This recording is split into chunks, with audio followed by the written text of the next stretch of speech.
أحمد ابن عفرين 963 قصة مفروضة.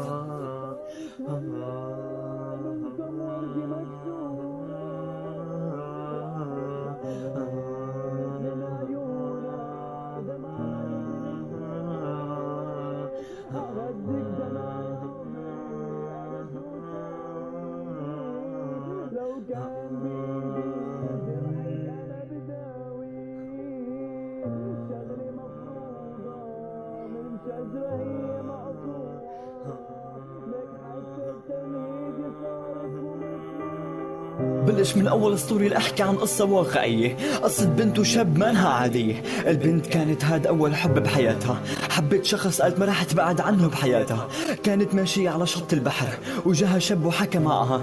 البنت توقعت لقيت حب حياتها، ارتبطوا وحبوا بعض، وأول أيام من سوا ما بخلص حكي الغزل. قال الشاب تعلقت فيني وكل شي فيها اكتمل. حاول يتعدى عليها كان تقوى منه، ما خليته يلمس حتى لمسة من ايديها. يقرب لها ويهلا أنا بحبك، بوعدك أقضي الباقي من عمري بقربك. ما كانت عارفة ألف بنت خربهم من قبلك، كان يحطها بمواقف حرجة لدرجة بنات غيرها تقعد بحضنه قدامها، وإنها تحكي شي ما كانت تسترجي. ليوم عرفت أمها وقالت هالشي عادي، لأن كان وعدها أنه يتزوجها ويقولها رح أخدك لو كلفتني هالشي عمري رح أخدك. أما انغرت بحكي وهي ما بتعرف حتى أصله. الشاب أنا قدرت بكلامي غير حكي أمها، أبوها ميت وغيري أكيد ما لها مأوى. وصار أهل البنت وإخواتها عليها يستقوا، والبنت هي بتحبه وهو بده ياخد منها يلي بباله. كانت عنها بكلامه ألف طعنة، يقول أنا حبيتك لأما لقيت غيرك حلوة. قالت البنت حبيتني لشكلي ولا لأني حبيتك من قلبي. الشاب سكت وهو شو يحكي ما عرف، وشو بده من الأخير ما كان يعترف. اتطورت الأوضاع صار كل يوم يضربها، وأمها قدامهم ما كانت تحكي شي، وبنتها عم تنضرب قدامها. الشر من عيون أمها السمم، كانت قاسية كتير وفيها ما كانت تهتم. البنت الدنيا عليها وأمها ما لها غير ربها، اللي بتحبه بده ياخد منها يلي بباله. أمها وأخواتها عليها ما كانوا يسألوا. قالت لي أحمد خلصني مالي غيرك بهالدنيا، الكل استقوا علي من حياتهم أنا صرت منسية، بدهم ياني إذني لحتى يرضوا علي. حكيتني ودموعها عم تهر منها، الضرب وشديته معلم على جسمها. قلت لي أنا عند أمي صرت غريبة، منها صرت ما قريبة. كانوا ينبسطوا وقت يشوفوا كيف عم انضرب وكيف عم يصير تعذيبي، ومن شان خلص حالي منهم ما كان بإيدي. نص أنه البنت لساتها بأول عمرها، حبها واحد بده ياخد منها اللي بده إياه بعدين يكبها يضربها وكل يوم يعذبها. كان من النواحي حابسها، ممنوع تحكي مع رفقاتها. وصلت معه لدرجة ايدها كسرها، وامها مو سائلة عنها، ولما تنضرب قدامها بتضحك ولا كان على بالها. هاد غير اخواتها ما حدا منهم يوقف جنبها حتى يبقى بقربها، حتى منهم يحميها. الكلام سهل ينحكى، بس لما تشوف العم يصير قدامك عيونك رح تترك الدنيا وتوقف جنبها. هالشغلة عم تتكرر كل يوم حتى لهي اللحظة.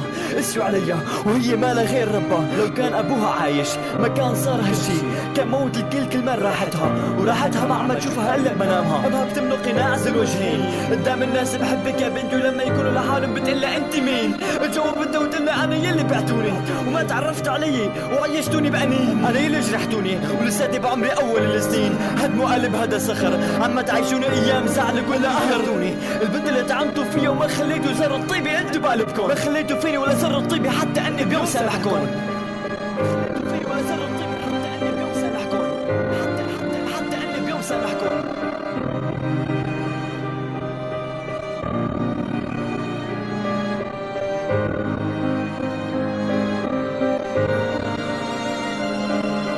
كانت وردي حلوة ودبلت، ما زيتوها لحتى تفتح.